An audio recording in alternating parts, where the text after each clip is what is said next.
आज करतोय तोंडाची चव वाढवणारा, तोंडाला पाणी आणणारा पनीर मसाला।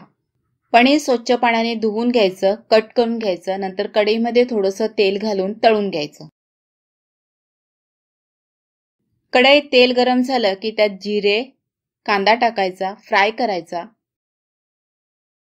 नंतर टोमॅटो, लसूण, जिरे, अद्रक मिक्सरमधून बारीक वाटून घ्यायचं। आपण जे वाटण केले ते टाकायचं। त्यानंतर लाल मसाला, गरम मसाला, हळद, बटर पनीर मसाला टाकायचा किंवा हा मसाला नसेल तर पनीरच्या भाजीसाठी कुठलाही जो मसाला तुमच्या घरामध्ये अवेलेबल असेल तो टाकायचा। मसाला चांगलाच तेलात परतायचा। थोड्या वेळानंतर पाणी घालायचं, मीठ टाकायचं, त्यानंतर तळलेले पनीरचे तुकडे घालायचे, झाकण ठेवून शिजू द्यायचं। हा पनीर मसाला खूप छान लागतो।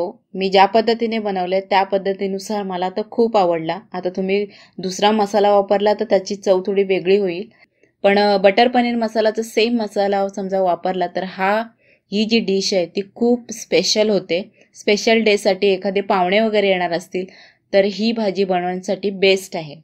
रेसिपी पाहिल्याबद्दल थँक्यू। अशाच भाज्यांच्या रेसिपी यापुढे येत राहतील आणि याआधीही मला वाटतं मी 10 भाज्यांच्या रेसिपी अपलोड केलेल्या आहेत, त्याही सगळ्यात छान छान चवीच्या, तर त्या रेसिपी नक्की पहा।